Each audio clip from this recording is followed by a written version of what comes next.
Hi friends, இது நம்ம channel XL king Tamil. நான் உங்கள் ஃபைசல். நம்ம சேனலை சப்ஸ்கிரைப் பண்ணுங்கள், இந்த வீடியோவை ஃப்ரெண்ட்ஸ்லாம் ஷேர் பண்ணுங்கள், கமெண்ட் பண்ணுங்கள், லைக் பண்ணுங்கள். தேங்க்யூ. இப்போ நம்ம இந்த வீடியோக்குள்ளே போகலாம். இப்போ இந்த வீடியோவில் என்ன பார்க்க போகிறோம்னா, டேட்டா வேலிடேஷன் ஒரு லிஸ்ட் ஆப்ஷனை பற்றி பார்க்க போகிறோம். இதோட யூசேஜ் என்ன அப்படின்னு பார்த்தோம்னா, இப்போது செட் ஆஃப் நம்பர்ஸ் இருக்குங்க. இதுதான் இத்தனை பேர் எம்ப்ளாயி நம்பர் லிஸ்ட்டு. நம்ம என்னென்னா இந்த செல்லில் என்ன ஃபிக்ஸ் பண்ணியிருக்கோம் அப்படின்னா, இந்த செட் ஆஃப் நம்பர்ஸ் மட்டும் தான் இங்கே டிஸ்பிளே வரணும். இதை கிளிக் பண்ணிங்கன்னா ட்ராப்டவுன் லிஸ்ட்டை இந்த நம்பர்ஸ் மட்டும் வருது பாருங்க, அதை மட்டும் தான் நம்ம என்ட்ரு பண்ண முடியும். அந்த மாதிரி செட் பண்ணுறது எப்படிங்கிறத பற்றி பார்ப்போம். அப்புறம் இப்போ நியூவாக ஆட் பண்ணணும்னா எப்படி இங்கே வர வைக்கிறது. நார்மலாக பண்ணால் வராது, இந்த இடத்துல ஆட் ஆகுது பார்த்தா தெரியும். நான் 1013 ஆட் பண்ணியிருக்கேன், அது இங்கே வரல. அதையும் எப்படி ஆட் பண்ணுறது, ஆட்டோமேட்டிக்காக டைனமிக்காக எப்படி வர வைக்கிறது. நீங்கள் ஆட் பண்ண லிஸ்ட்டு ஆட்டோமேட்டிக்காக இங்கே அப்டேட் ஆகணும் டைனமிக்காக எப்படிங்கிறது, அதையும் பார்ப்போம். அதுக்கு ஃபஸ்ட்டு எப்படி செட் பண்ணலாம் டேட்டா வேலிடேஷன் லிஸ்ட்டில் அப்படின்னு பார்த்தோம்னா, ஃபஸ்ட்டு டேட்டா போயிடணும் மெனுவில்.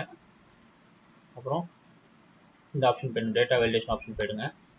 போயிட்டு அகைன் டேட்டா வேலிடேஷன் செலக்ட் பண்ணுங்கள். இதில் அளவு இருக்குல்ல, அதில் எனி வேல்யூ இருக்குது. இது நம்ம லிஸ்ட்டுன்னு சேஞ்ச் பண்ணிக்கணும். அப்புறம் சோர்ஸ் வந்து இந்த நம்பர்ஸை கொடுத்துருங்க, லிஸ்ட் ஆஃப் நம்பர்ஸ் எந்த நம்பர் நமக்கு வரணுமோ அதை மட்டும் கொடுத்துட்டு ஓகே கொடுத்தீங்கன்னா அவ்வளோதான், இங்கே செட் ஆகிடும். இதில் இந்த நம்பர்ஸ் மட்டும் தான் என்ட்ரு பண்ண முடியும். ஓகேங்களா? அது முன்னாடி சொன்ன மாதிரி இப்போ நம்ம புதுசாக ஒரு நம்பர் ஆட் பண்ணால் இல்லை வராது. அதை எப்படி வர வைக்கிறது, டைனமிக்காக எப்படி செட் பண்ணுறது அப்படிங்கிறத பற்றி பார்ப்போம். அதுக்கு பார்த்தீங்கன்னா ஆட் ஆகலை. ஓகேங்களா? சரி, இப்போ எப்படி இது பண்ணுறது. நம்பர் நான் ஆட் பண்ணிட்டு இன்னும் எம்ப்ளாயி வந்து ஆட் ஆகிட்டே தான் இருப்பாங்க, நியூ எம்ப்ளாயி வந்துகிட்டே தான் இருப்பாங்க. அதுக்கு ஆட்டோமேட்டிக் டைனமிக்காக ஆகிட்டு இருக்கணும். ஒரு தடவை நான் டேட்டா வேலிடேஷன் போய் செட்டிங்ஸ் சேஞ்ச் பண்ண முடியாது, சோர்ஸை மாற்றிக்கிட்டே இருக்க முடியாது. டைனமிக்காக எப்படி வைக்கிறதுன்னு பார்ப்போம். அதுக்கு ஃபஸ்ட்டு அந்த லிஸ்ட்டை செலக்ட் பண்ணுங்கள். கண்ட்ரோல் T மீன்ஸ் இந்த டேட்டாவை டேபிளாக கன்வெர்ட் பண்ணணும். அதான் அதை கன்வெர்ட் பண்ணுற கீ, சாஃப்ட்வேர் கீ தான் கண்ட்ரோல் +T. ஓகே, அதை ப்ரெஸ் பண்ணிட்டு நம்ம அதை டேபிளாக கன்வெர்ட் பண்ணிட்டோம். இப்போ நான் பாருங்கள், இப்போ நான் ஆட் பண்ணுறேன் 1014 1015 1016.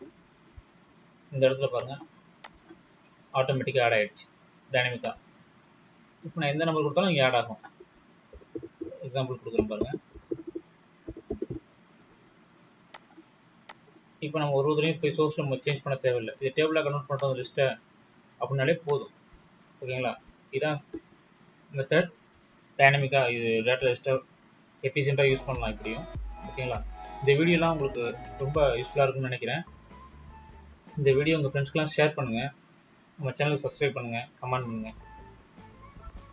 தேங்க்யூ.